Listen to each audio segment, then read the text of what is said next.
Do that again, and I'll make sure you regret it. The words hit my driveway about 3 seconds after my horn did. Honk, honk. 2 short taps. That was all. My name is Ethan Miller. I was 42, and at 7:18 that Tuesday morning, I was halfway through backing my white HVAC service van out of my driveway in Brookstone Estates when a delivery SUV began reversing toward my rear bumper. Its backup lights were glowing. The driver was looking toward the opposite curb. I stopped, watched the gap shrink, and tapped the horn twice. The SUV's brake lights flashed red. It stopped. Then, bang! The front door across the street flew open. Diane Crawford marched onto her porch wearing a navy cardigan, beige slacks, and the expression of someone who had just caught me committing a felony before breakfast. Her phone was already raised. "You think honking at me is funny?" she shouted. I lowered my window. "I wasn't honking at you. Don't lie to me, Ethan." The delivery driver leaned out his window and lifted one hand. "Sorry, man. Didn't see you." "No problem." I pointed toward the street. "That's who I was warning." Diane kept walking toward the sidewalk. Everybody heard it. I'm sure they did. It's a horn. This neighborhood has noise standards. I glanced at the dashboard clock. 7:18. My first HVAC appointment was across town, and my dispatch app had already logged me active 1 minute earlier. I didn't have time for a driveway hearing. "Then send me the rule." Diane's eyebrows rose. "Excuse me. If I violated something, send it." That seemed to irritate her more than arguing would have. She raised her phone higher. "Do it again." "Do what?" "Honk." "Why would I?"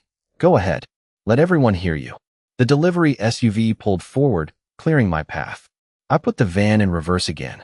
Diane stepped closer to the edge of my driveway, but stayed on the sidewalk. "One more time, Ethan." I rested both hands on the wheel. "I'm trying to leave for work." "Sure you are." I backed into the street without touching the horn. In my mirror, Diane was still recording. By 7:21, I was turning out of Brookstone Estates. By 8:06, I was on a rooftop diagnosing a failed condenser fan motor, and the whole ridiculous exchange had already started fading from my mind. Then my phone buzzed. "Brookstone HOA, compliance notice." I opened it during a break. The complaint alleged repeated vehicle horn disturbance and described the conduct as targeted and intimidating toward a neighboring residence. I read that sentence twice. Repeated, targeted, intimidating. 3 words that turned 2 warning taps into something I barely recognized. I didn't answer immediately. Instead, I opened the security app connected to the camera above my garage. The thumbnail showed my driveway, my van, the delivery SUV, and the closed front door of Diane's house. I pressed play. 7 hours 18 minutes and 11 seconds. The SUV began reversing. 7 hours 18 minutes and 14 seconds. Honk. 7 hours 18 minutes and 16 seconds. Honk.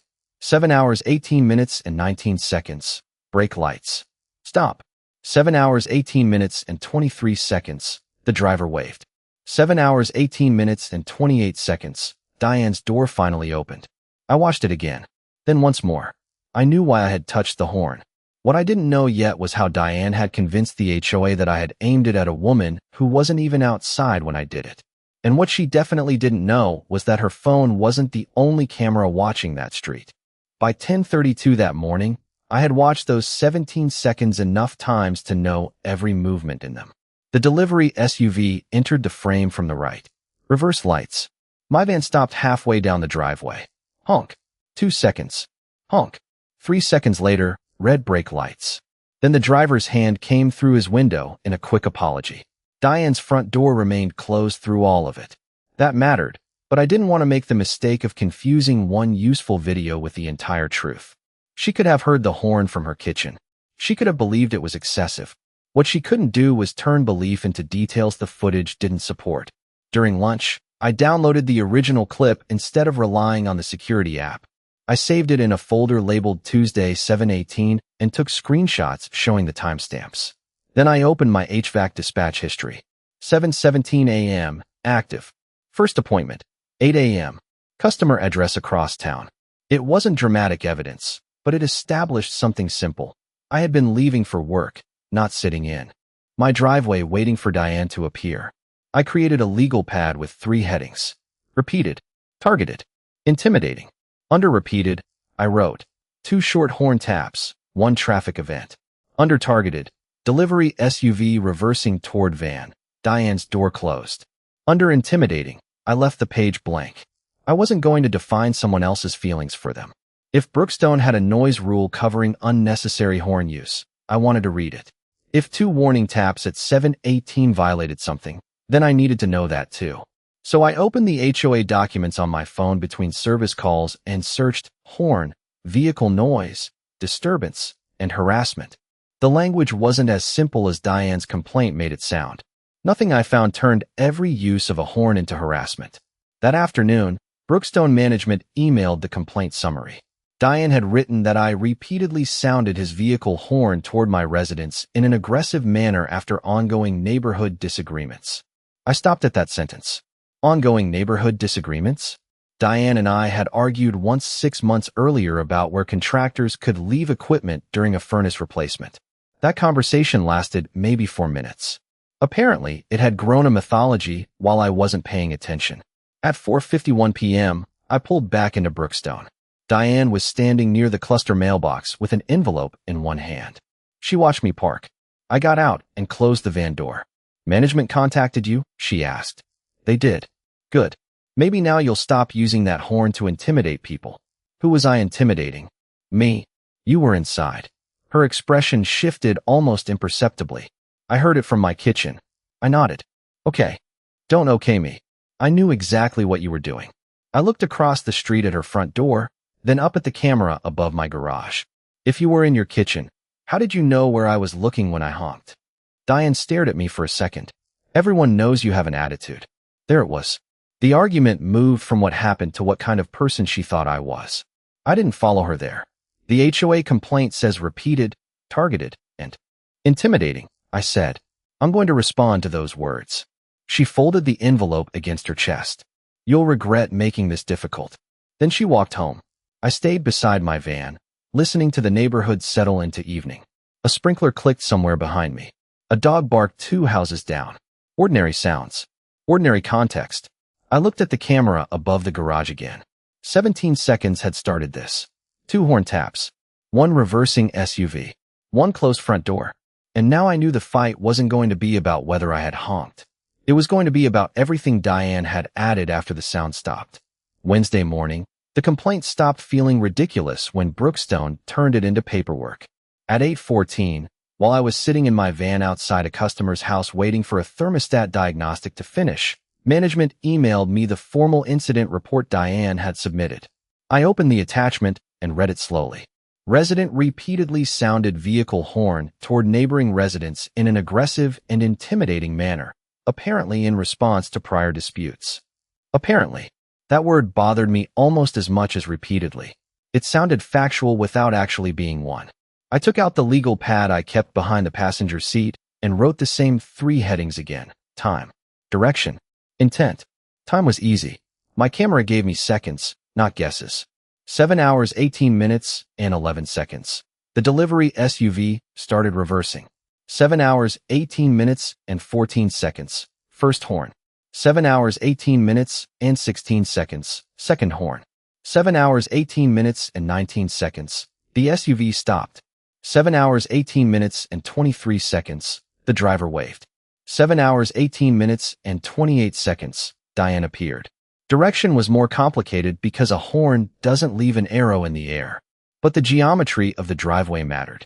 My van was backing south toward the street.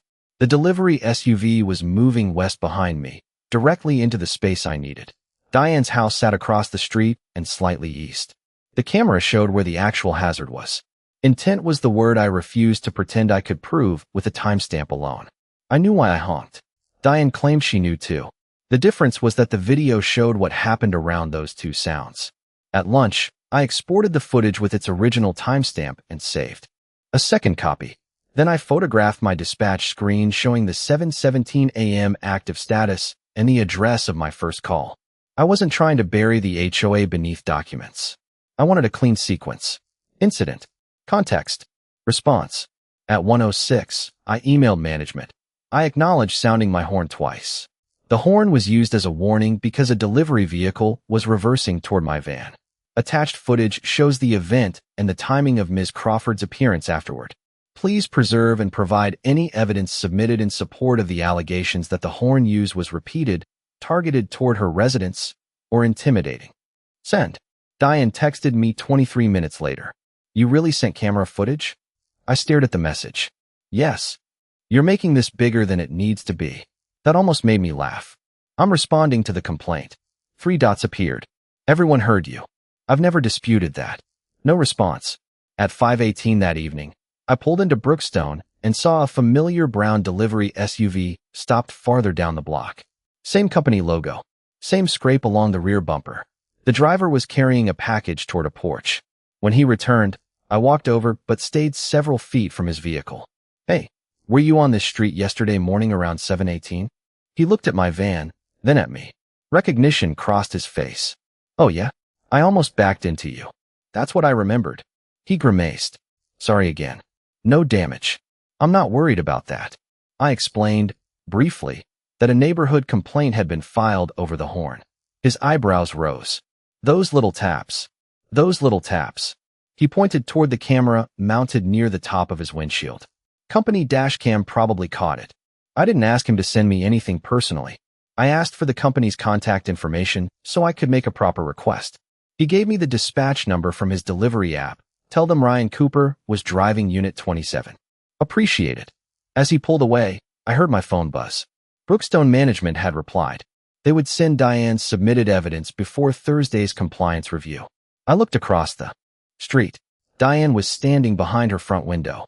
She stepped away when she saw me looking. For the first time, this wasn't one camera against one accusation anymore.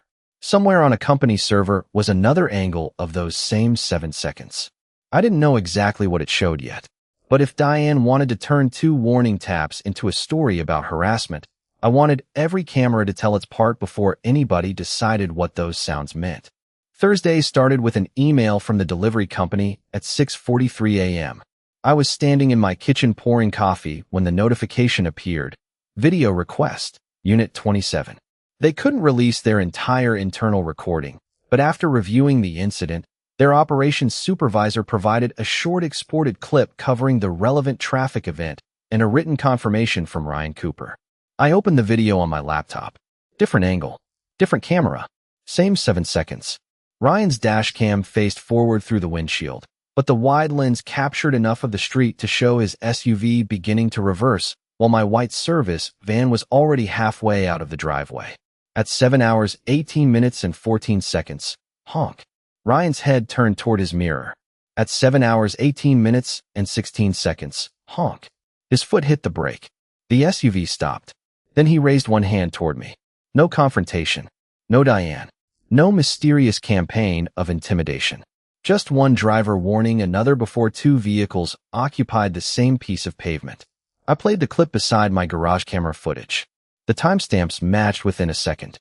Camera 1 showed the geometry. Camera 2 showed Ryan's reaction. Neither camera could tell anyone what was inside my head, but together they showed exactly what the horn accomplished. I printed Ryan's written confirmation. I was reversing and did not initially see the van exiting the driveway. The driver sounded his horn briefly, and I stopped. Briefly, not repeatedly across the morning, not toward Diane's house. At 8:02, I emailed both items to Brookstone management and added them to my folder beneath time/direction/intent. Then I went to work. At 3:36 that afternoon, management sent Diane's evidence packet. I opened it sitting in my van. Between service calls, photographs first. My van, my driveway, my house.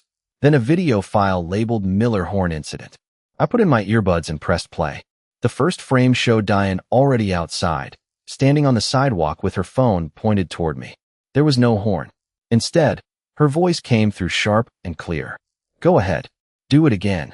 On screen, I was sitting behind the wheel with my window down. Do what? Honk.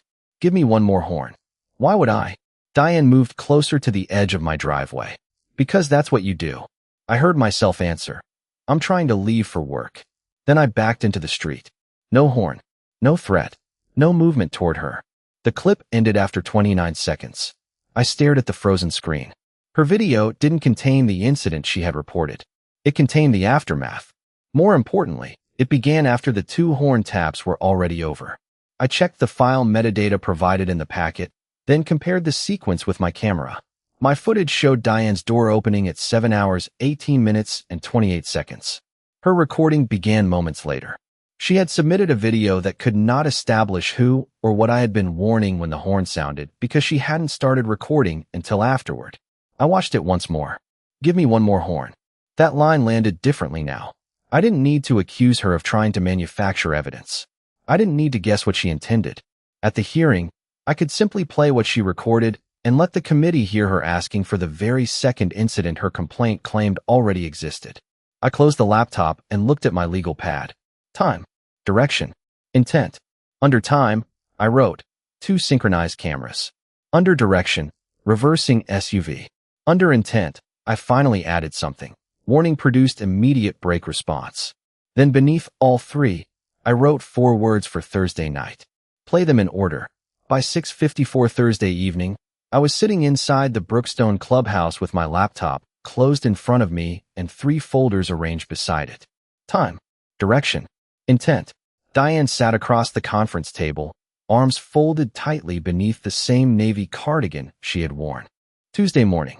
HOA President Michael Grant occupied the chair at the end, with property manager Susan Hale beside him. This review concerns the reported vehicle horn disturbance involving Mr. Miller, Michael said. Diane immediately leaned forward. It wasn't just a disturbance. It was intimidation. I didn't answer. Michael looked at me. Ethan, I honked twice.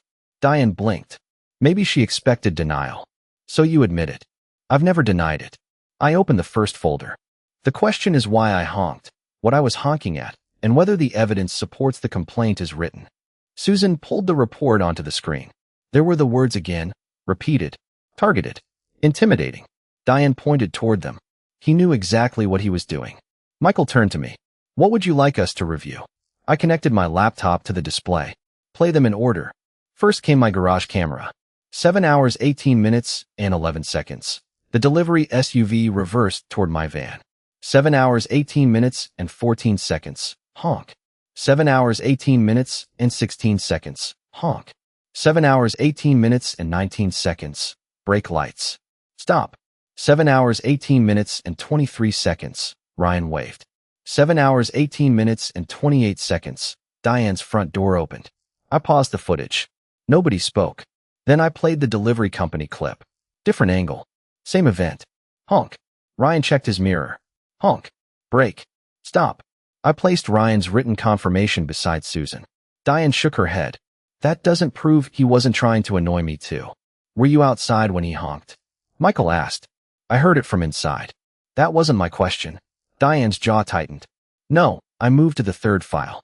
This is the video Ms. Crawford submitted. Her own recording filled the screen. Her voice came first. Go ahead. Do it again. Then mine. Do what? Honk. Give me one more horn. On screen, I stayed inside the van. I'm trying to leave for work. No horn followed. The video ended. The fluorescent hum suddenly seemed louder. Diane looked toward Susan. He had already done it. Yes, I said. Twice. While a delivery vehicle was reversing toward me. Diane turned sharply. You always have an excuse. I kept my voice level. This isn't about whether you found the noise annoying. I slid my dispatch record across the table. I was activated for work at 7:17. The traffic event happened at 7:18. 2 cameras show why the horn was used. Your own video starts afterward. Michael reread the complaint. Repeatedly sounded his vehicle horn toward my residence in an aggressive and intimidating manner. He looked at Diane. What evidence establishes that description? You can't measure intimidation with a camera. Maybe not, I said. But we can measure sequence. I pointed toward the 3 words on the screen. Repeated, targeted, intimidating. Then I looked at Michael. Which video proves those 3 words? Silence. Diane stared at the frozen image of herself standing beside my driveway. For 2 days, she had treated the horn like the whole story. But a sound without context can become whatever someone wants it to become. Now the context was sitting on 3 screens, synchronized down to the second. And for the first time, Diane wasn't arguing against my version of Tuesday morning. She was arguing against the timestamps. Michael Grant left my question hanging in the fluorescent silence for several seconds. Then he turned toward Susan. Do we have any evidence of additional horn incidents? Susan searched the complaint packet. Paper whispered against paper. No. The submitted complaint concerns Tuesday morning. Any recordings showing Mr. Miller sounding the horn after Ms. Crawford came outside? No. Diane leaned forward. Because he knew I was recording by then. Michael looked at her. We can't treat something he didn't do as evidence of something he did. Diane's face tightened. So now I'm the problem? That's not what he said, I replied. She turned toward me. Stay out of this. The irony almost made me smile, but I didn't. This was exactly where anger would have ruined everything. I kept both hands flat on the table. Michael replayed my garage footage without sound first. Delivery, SUV reversing. My van stopped. Brake lights. Ryan's wave. Diane's closed door. Then he replayed it with audio. Honk. Honk. The sounds were shorter in that room than they had felt inside the complaint. 2 sharp warning taps, separated by 2 seconds. Then nothing. Susan compared the timestamp with the delivery company clip. They align. Michael nodded. And Mr. Cooper's statement confirms he understood the horn as a warning directed at his vehicle. Diane shook her head. He could still have wanted me to hear it. Maybe, Michael said. But that would be speculation. That word changed the room. Speculation. Diane had spent 2 days turning assumptions into certainty. Now every extra claim had to survive the evidence. Michael looked at me. Ethan, did you have any interaction with Ms. Crawford before sounding the horn? Not that morning. Did you see her outside? No. Did you sound the horn after she approached? No, Diane interrupted. Because I told him I'd report him. Susan glanced at the screen. Your video shows you asking him to honk again. Diane hesitated. I wanted proof. There it was. Not a confession. Not some dramatic admission. Just 4 ordinary words that explained why her video felt wrong from the moment I watched it. I wanted proof. Michael leaned back. Diane, compliance volunteers should document incidents. They should not encourage residents to repeat conduct in order to create additional evidence. I was trying to show what he does. But he didn't do it. She looked away. I opened my time folder and slid the dispatch record forward. I wasn't trying to prove I never honked. I did. Twice. I was proving why I did, and who wasn't standing there when I did it. Michael studied the complaint one final time. Based on what we have, I don't see support for characterizing this as targeted harassment. Susan nodded. Nor a repeated pattern from the evidence submitted. Diane stared at them. So he gets away with disturbing the neighborhood? Michael answered calmly. That's not the question before us. The question is whether this complaint accurately describes the documented event. He drew a line through something on his copy. It doesn't. The sound of his pen against paper was quieter than either horn tap, but it landed harder. He then looked toward Susan. Prepare the dismissal notice. And add a board review item concerning how compliance volunteers handle disputes in which they're personally involved. Diane's eyes snapped toward him.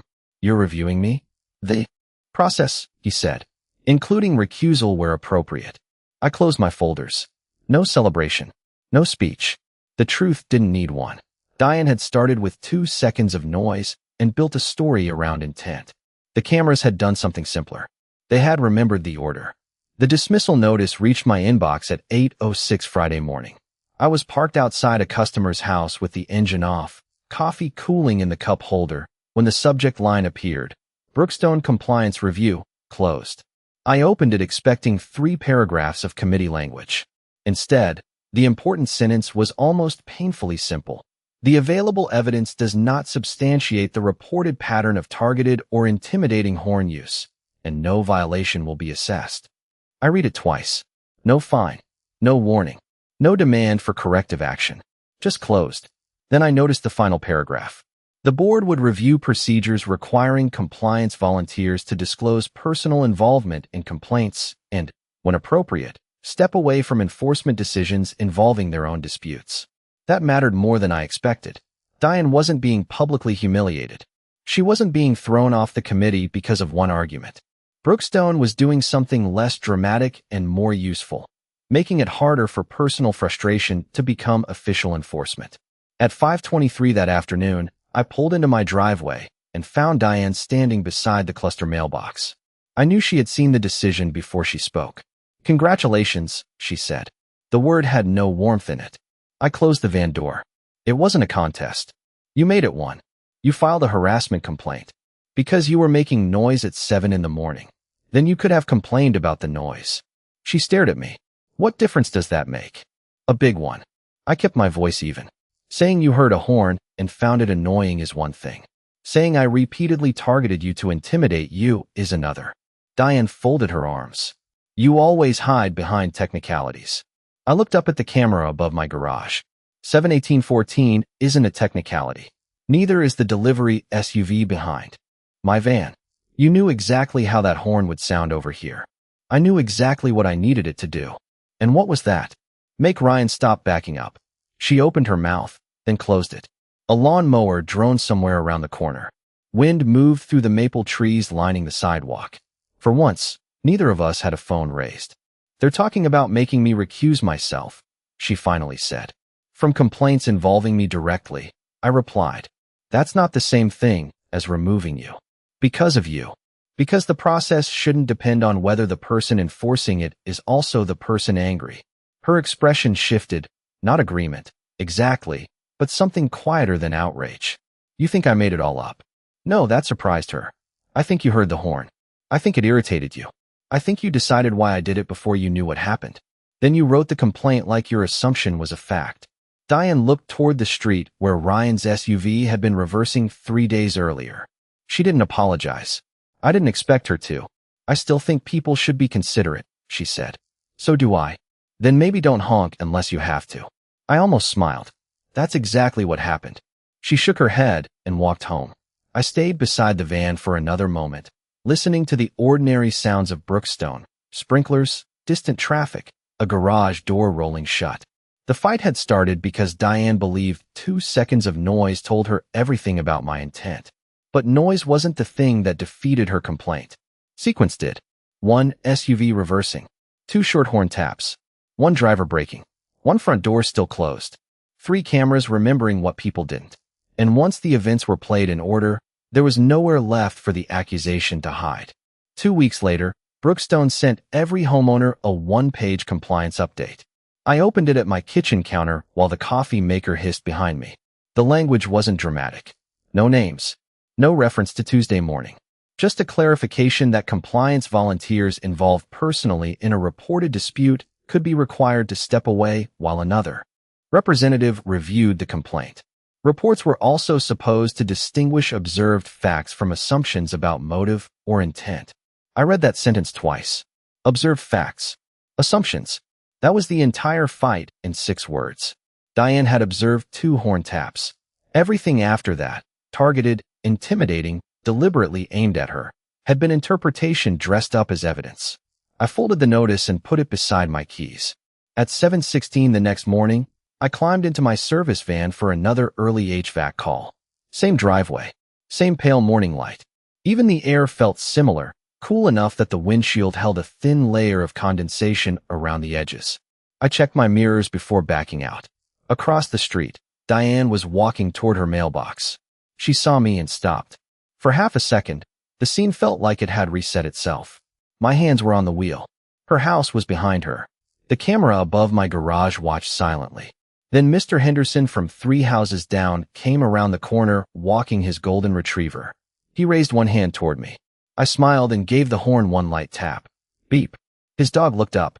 Henderson laughed and waved. Diane turned her head toward my van. I saw her right hand move toward the pocket where she usually kept her phone. Then it stopped. She looked at Henderson. Looked at me. Looked at the dog wagging its tail beside the curb. Context. Same mechanical sound. Completely different meaning. I lowered my window. Morning. Diane hesitated. Morning. Nothing else. No accusation. No phone. No HOA email waiting before I reached my first service call. I backed into the street and drove away. At the neighborhood entrance, I thought about how close the whole thing had come to becoming something it never was. If I had shouted back Tuesday morning, Diane's video would have shown shouting. If I had accepted her invitation and honked again, it would have shown a second horn directed toward her while she stood there recording. If I had deleted my camera footage because the incident seemed too stupid to save, all that would have remained was competing memory. Instead, the evidence stayed boring. That was its strength. 7 hours, 18 minutes, and 11 seconds. SUV. Reversing. 7 hours, 18 minutes, and 14 seconds. Honk. 7 hours, 18 minutes, and 16 seconds. Honk. 7 hours, 18 minutes and 19 seconds, brake lights. 7 hours, 18 minutes and 23 seconds, wave. 7 hours, 18 minutes and 28 seconds, Diane's door opens. Nobody needed to read my mind. Nobody needed to read hers. The order told enough of the story. Later that week, Susan confirmed that Diane would remain a compliance volunteer, but complaints involving her personally would be routed through management without her participation in the enforcement decision. That felt right. Justice didn't need to erase someone from the neighborhood. It needed boundaries. I turned onto the main road as sunrise flashed across the van's windshield. A horn doesn't come with intent attached. People add that afterward. Diane had added a whole story to mine. Fortunately, cameras don't remember anger. They remember sequence. My horn lasted 2 seconds. The truth had timestamps. 1 month after the complaint, I almost forgot the exact sound that had started everything. Not the horn itself. I heard horns every day, on service roads, outside schools, at intersections where somebody was staring at a phone after the light turned green. What faded was the weight Diane had attached to mine. Tuesday morning had become ordinary again. At 7:17, my dispatch app switched me active. I carried my coffee into the van, set my tool bag behind the passenger seat, and checked the mirrors. Above the garage, the same camera watched the same driveway. Across the street, Diane stepped outside with a small stack of mail. She saw me. I saw her. Neither of us reached for a phone. I started backing out. Then a sedan turned into Brookstone too quickly and stopped behind me when its driver noticed the van. I stopped too. No horn was necessary. The sedan reversed a few feet.